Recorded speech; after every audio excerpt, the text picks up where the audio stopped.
यूहन्ना 3:16 कि परमेश्वर ने जगत से प्रेम रखा। God loved so the world, परमेश्वर ने इस जगत से प्रेम रखा। लेकिन अगर हम जगत पर दृष्टि करें तो हम देखते हैं कि जगत में ऐसा कुछ भी नहीं है जिससे परमेश्वर प्रेम रखे। हर तरफ त्राही त्राही, झूठ, अंधकार, निराशा। बाइबल बताती है कि जब परमेश्वर ने पृथ्वी पर दृष्टि की तो वो पछताया, मनुष्य को बनाने से पछताया। मैं जब इस वचन को पढ़ता हूं, इस वचन पर मनन करता हूं, कई बार बड़ी चिंता होती है। वो सृष्टिकर्ता परमेश्वर जिसने हमें बनाया है, हम उसके हाथों की रचना। बाइबल कहती है सब कुछ अच्छा है। परमेश्वर ने जैसे जैसे चीजों को बनाया उन्हें अच्छा कहा। Everything was perfect. और जब परमेश्वर ने मनुष्य बनाया, परमेश्वर बहुत खुश हुआ।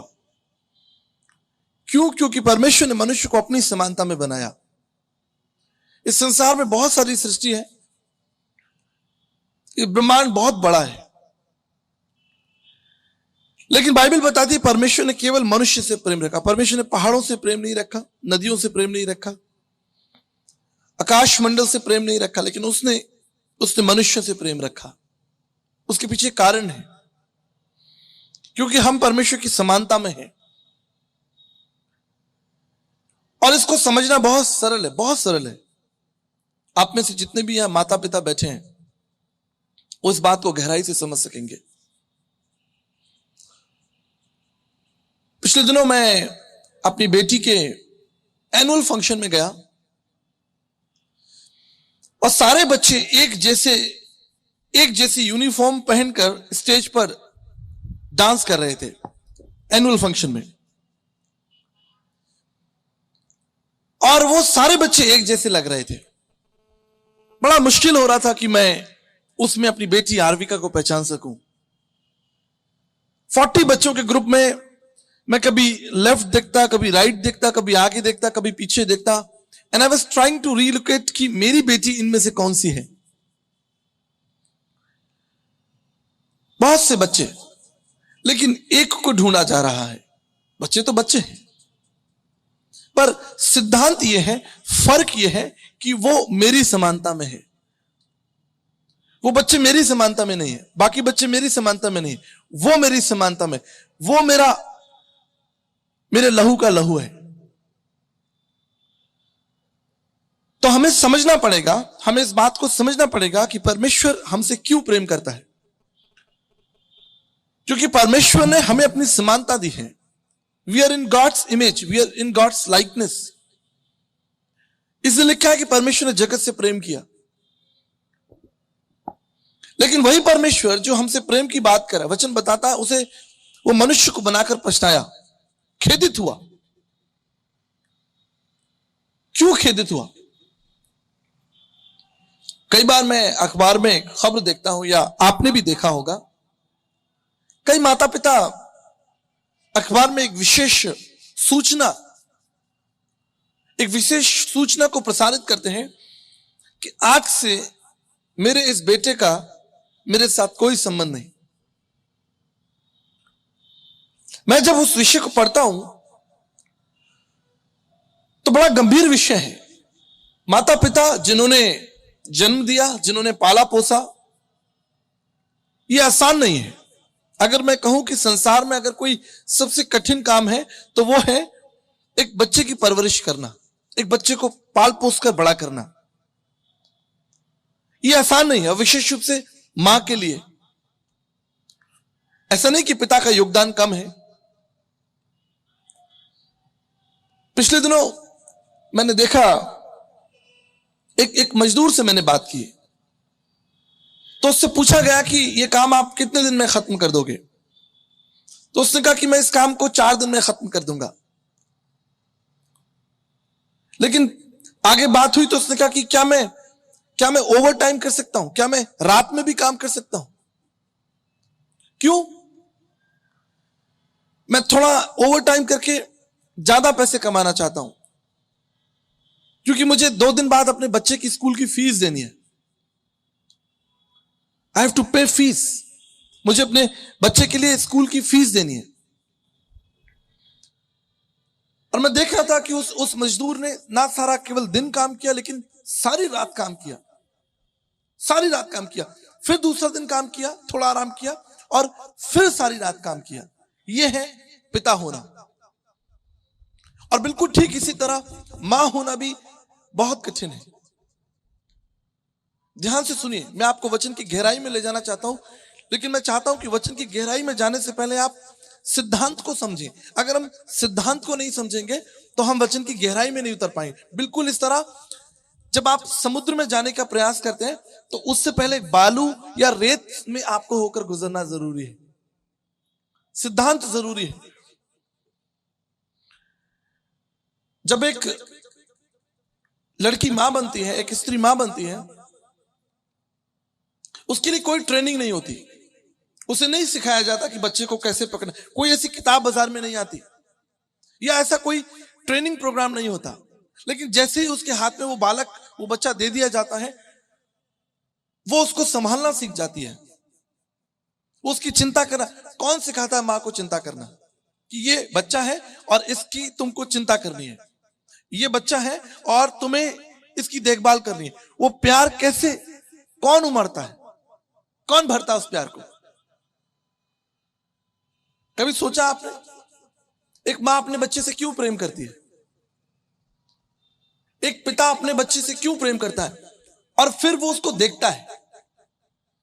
जब कई दिनों के बाद मैं यात्रा करके अपने घर लौटता हूं तो मेरी दोनों बेटियां जो हैं वो दरवाजे पर खड़ी हो जाती हैं और बड़ी खुश हो जाती है और मुझे पकड़ लेती हैं और मैं भी उनको पकड़ लेता हूं, क्योंकि ये संबंध है, ये संबंध है सृष्टि और सृष्टिकर्ता का।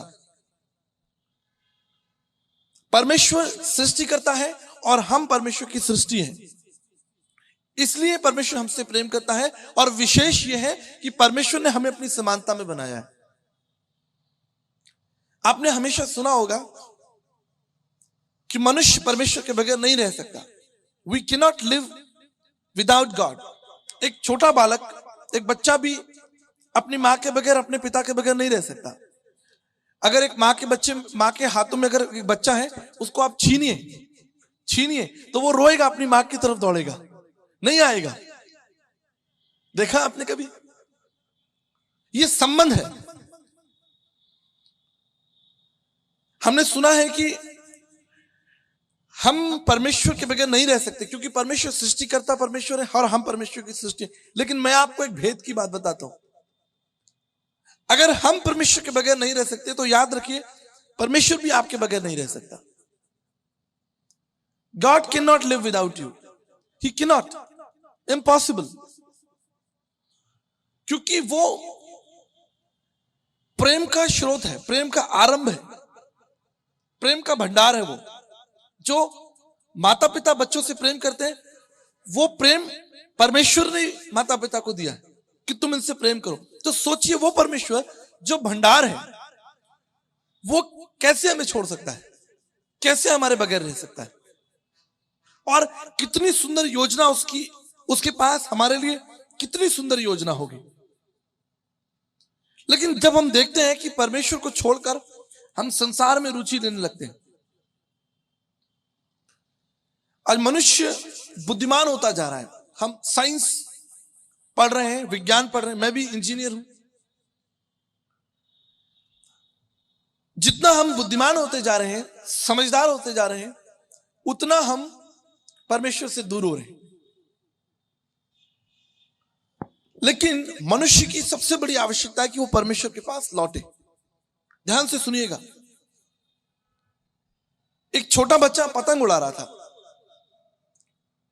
तो उसके दिमाग में ख्याल आया, एक बात आई कि मैं इस पतंग को अगर छोड़ दूं तो ये आसमान में चांद के पास पहुंच जाएगी। पर मैंने क्या इसको पकड़ लिया है, पकड़े हुए हैं, इसलिए बस ये थोड़ी दूरी पर उड़ रही है।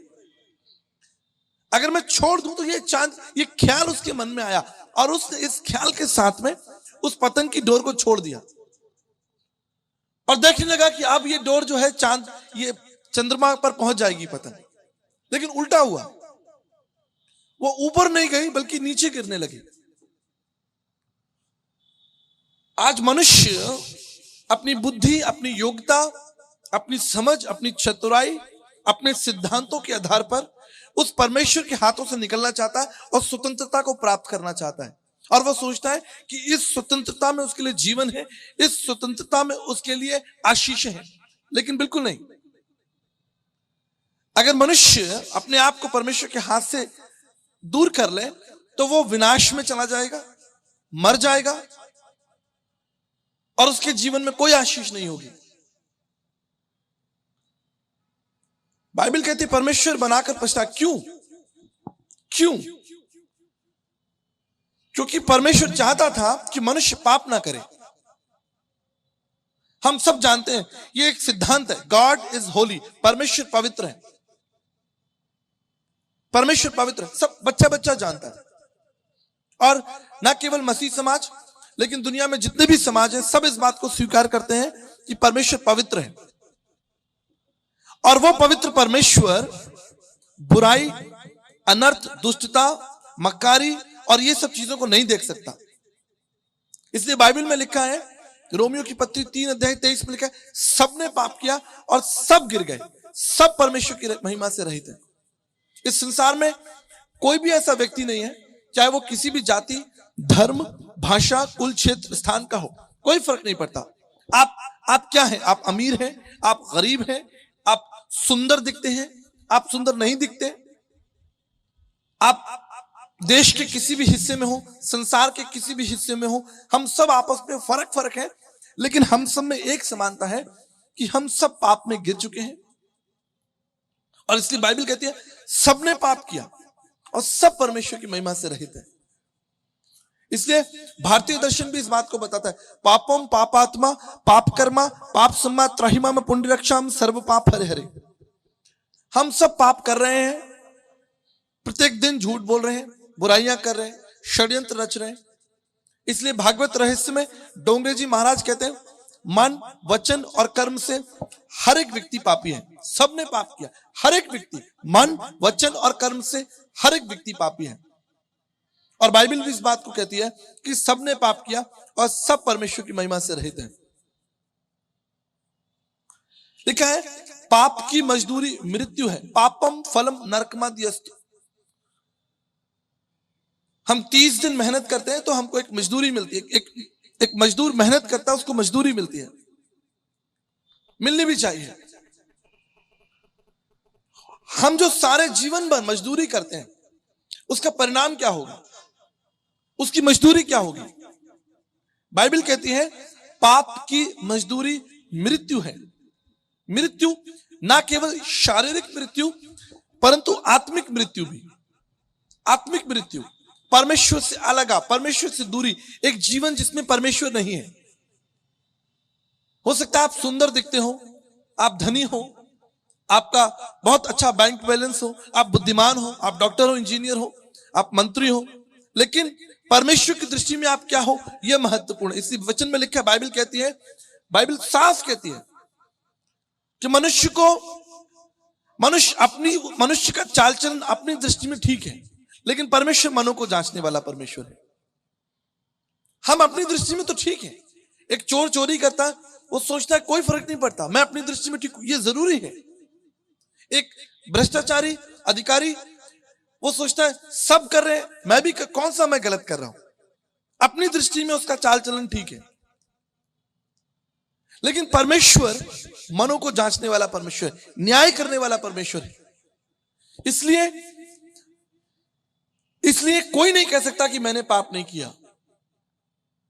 कोई मनुष्य नहीं कह सकता, चाहे आप किसी भी धर्म के हो, किसी भी जाति के हो। आदरणीय गुरु नानक साहब कहते हैं, हूं पापी पतित परम पाखंडी तू निर्मल निरंकारी। गुरु नानक साहब भी कहते हैं मैं भी पापी हूं। तुलसी या जगाए के कौन भयो समरथ, कंचन पे कुंचन किन्ना पसार हुआ। संत तुलसीदास जी कहते हैं संसार में कौन हुआ जिसने झूठ नहीं बोला, जिसने पाप नहीं किया। तुलसी याजक आए के इस जग में आके कौन भयो समृद्ध, कौन सामर्थी हुआ। कंचन पे कुंचन किन्ना पसार हुआ, किसने जो है धन के ऊपर या व्यभिचार के ऊपर या दुष्टता के ऊपर जो है वो झपट्टा नहीं मारा। सब पापी है। पापम फलम नरकमाद्यस्तु, इसलिए दर्शन शास्त्र में लिखा है पाप का परिणाम जो है वो भयंकर मृत्यु, भयंकर अनंत काल की मृत्यु। कई बार हमें नहीं मालूम कि ये मृत्यु कैसी है, अनंत काल की मृत्यु क्या है, कैसी दिखती है, कैसी होगी। लेकिन एक समय आएगा, एक समय आएगा जब धुंधला धुंधला नहीं दिखेगा, साफ साफ दिखेगा। हालेलुया, साफ साफ दिखेगा, परमेश्वर का वचन पूरा होगा। आपके सामने कुछ महत्वपूर्ण पद पढ़ना चाहता हूं ताकि आप इसके सिद्धांत को समझ सकें। देखिए, काम क्रोध मद लोभ की जब लग मन में खान तब लग पंडित मूर्ख हो तुलसी एक समान। काम क्रोध मद लोभ की, जब जीवन में बुराइयां हैं, तृष्णा है, शराब है, व्यभिचार है, काम क्रोध मद लोभ की, लालच है। आदरणीय संत तुलसीदास जी कहते हैं काम क्रोध मद लोभ की जब लग मन में खान तब लग पंडित मूर्ख हो तुलसी एक समान। ऋग्वेद का 10वां मंडल 133। प्रभु हम पाप में हैं, हमें स्वतंत्र करो। त्राहिमाम त्राहिमाम पुंडी रक्षम सर्व पाप हरे हरे। हे परमेश्वर, मेरे पापों को मेरे जीवन से दूर करो। इसलिए हमें इस बात पर स्थिर होना है कि हमारे आसपास जो हो रहा, हम जो कर रहे हैं, वो सब गलत है और वो सब परमेश्वर के लिए कुछ भी ग्रहण योग्य नहीं है। हम एक ऐसा जीवन जी रहे हैं जो परमेश्वर के विपरीत है।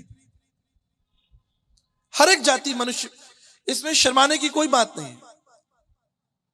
जब एक बच्चा पैदा होता है वो नंगा होता है और माँ बाप को दे दिया जाता है और माँ बाप बच्चे को बचपन से ही नंगा देखते, इसमें कोई शर्म की बात नहीं। तो हम अपनी धार्मिकता को, अपनी चतुराइयों को, अपने झूठे सिद्धांतों को कितना भी ओढ़ लें, हम परमेश्वर की दृष्टि में नंगे ही हैं।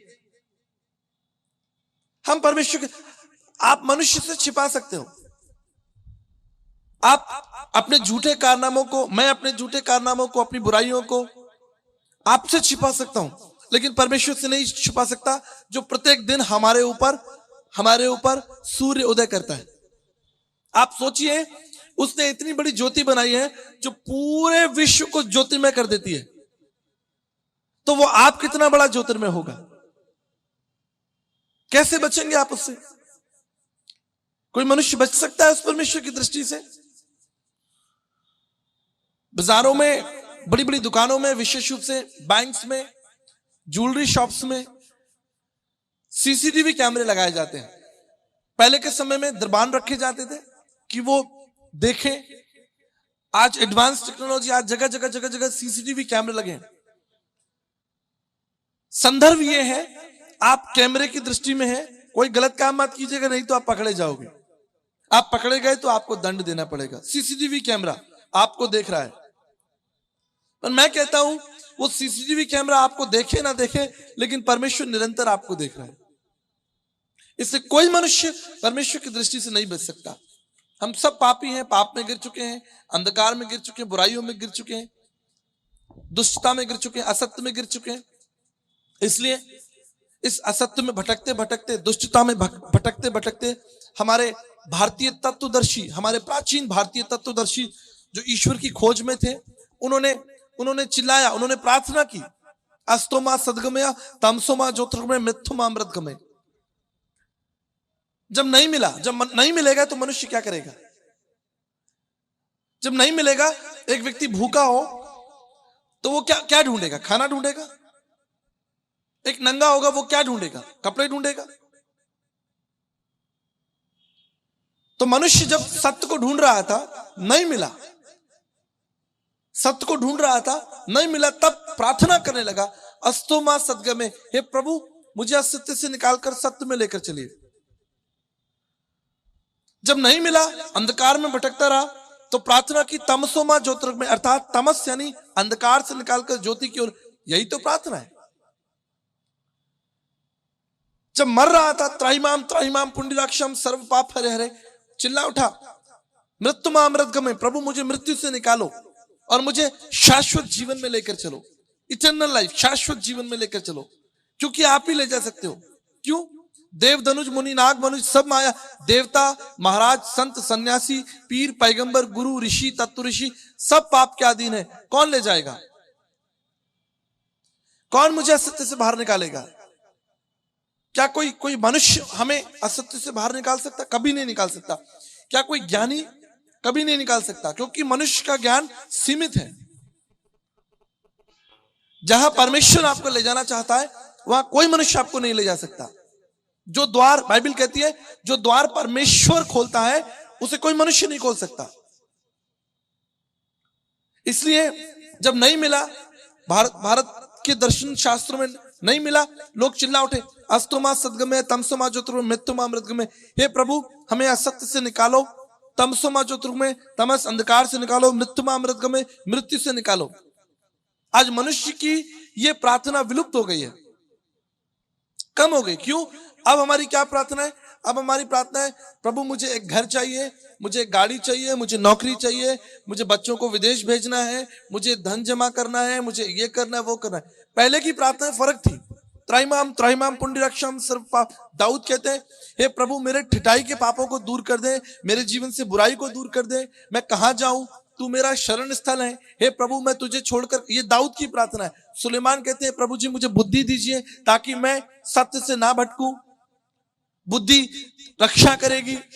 हे प्रभु मैं संपूर्ण मन से तेरे पर विश्वास रखूं और अपनी समझ का सहारा ना लूं। ये सुलेमान की प्रार्थना है, दाऊद की प्रार्थना। हमारे भारतीय तत्व ऋषियों की प्रार्थना है कि प्रभु हम आपके पीछे चलें। हमारी प्रार्थना क्या है? हमारी प्रार्थना संसारिक प्रार्थना है, खाने पीने की प्रार्थना है, हमारी प्रार्थना है शरीर की प्रार्थना। इसलिए रोमन्स 8 में लिखा है, शरीर पर मन लगाना मृत्यु है। शरीर पर कब तक? चलिए आप शरीर पर मन लगाइए, कब तक? अगर हम सदैव जीवित रहते सदैव, तो मन लगाना अच्छी बात है। कब तक? 70 साल, 80 साल, 90 साल, उसके बाद अब तो वो भी नहीं पहुंचेंगे। हमारे जो बुजुर्ग यहाँ बैठे हैं उन्होंने पुराना घी खाया, वो 80 साल तक आ गए। अब हम जो जवान लोग हैं, पता नहीं हम 50-55 तक पहुंचेंगे कि नहीं पहुंचेंगे, क्योंकि सब नकली है। खाना पीना, तेल साबुन सब नकली। मुझे नहीं लगता 50-55 तक भी पहुंच जाए तो अच्छी बात होगी। मनुष्य की सबसे बड़ी आवश्यकता क्या है? मनुष्य की सबसे बड़ी आवश्यकता है कि वो अपने जीवन काल में अपने सृष्टिकर्ता परमेश्वर को जाने। अपने जीवन काल में कई लोग कहते हैं कि भाई हम उस परमात्मा को रिटायरमेंट के बाद जानेंगे। ये भक्ति का काम रिटायरमेंट के बाद अच्छा लगता है। अभी तो थोड़ा संसारिक बच्चे हैं, जिम्मेदारियां हैं। आप परमेश्वर से बड़े हैं क्या? क्या मनुष्य परमेश्वर से ज्यादा चतुर है क्या? प्रिय दर्शकों, हम धन्यवाद देना चाहते हैं इस समय जब आप यीशु सत्संग कार्यक्रम को टीवी पर देख रहे हैं। मुंबई से भाई जॉर्ज जॉन और उनके परिवार ने इस कार्यक्रम को आप तक पहुंचने में हमारी आर्थिक सहायता की। हम इस परिवार को प्रभु यीशु मसीह के नाम से ब्लेस कहते हैं। साथ ही एक सुंदर वचन जो उन्होंने सेवा के सहयोग के लिए दिया है, वचन क्या कहता है, हम उनके लिए पढ़ना चाहते हैं। जो लिखा है नीति वचन उसका 3 अध्याय और 9 पद के अनुसार, अपनी संपत्ति के द्वारा और तेरी भूमि की सारी पहली उपज से दे देकर यहोवा की प्रतिष्ठा करना। इस प्रकार तेरे खत्ते भरे पूरे रहेंगे और तेरे रस कुंडों से नया दाख मधु उमड़ता रहेगा। हम परमेश्वर का धन्यवाद करते हैं एक सुंदर सहयोग के लिए। हम जानते हैं कि एक हमारी जिम्मेदारी है कि प्रभु के वचन को हमें दूर दूर तक ले जाना है। और इस टीवी कार्यक्रम के द्वारा, यीशु सत्संग टीवी कार्यक्रम के द्वारा हजारों लाखों लोगों ने प्रभु में आशीष पाई। इसलिए मैं भाई जॉर्ज जॉन का और उनके पूरे परिवार का धन्यवाद करना चाहता हूं कि उनके इस सहयोग से हम इस कार्यक्रम को पूरे देश में ले जा सके। साथ ही धन्यवाद करना चाहते हैं आप सबके लिए जो हमें लगातार ईमेल लिखते हैं, पत्र लिखते हैं। हम विश्वास करते हैं कि हमारा परमेश्वर जीवित है और वो अपने निश्चित समय से आपकी प्रार्थनाओं का उत्तर देने में सक्षम और योग्य है। हम प्रार्थना करना चाहते हैं अपने देश के लिए, अपने देश की शांति के लिए, अपने तमाम राजनेताओं के लिए, हमारे प्रधानमंत्री और तमाम चीफ मिनिस्टर्स, कैबिनेट मिनिस्टर्स के लिए जो हमारे देश का संचालन कर रहे हैं।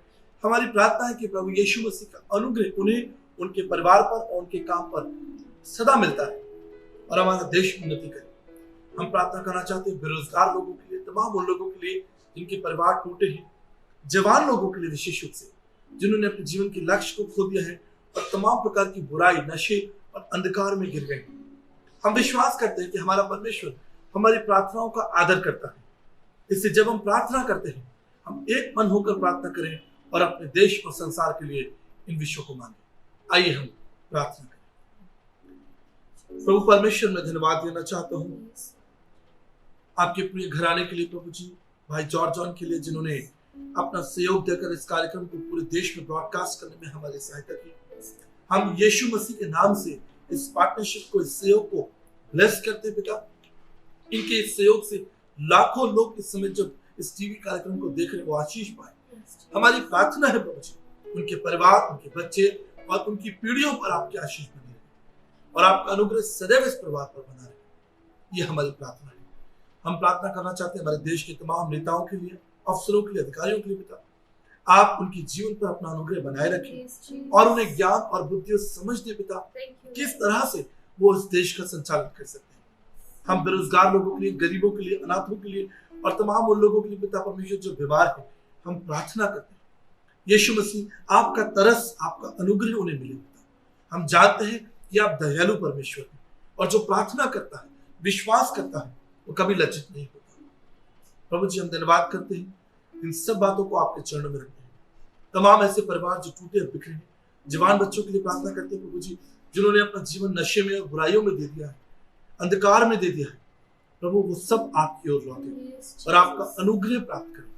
ये हमारी प्रार्थना है और हमारा विश्वास है। इस प्रार्थना को यीशु मसीह के नाम से मांगते हैं। आमीन।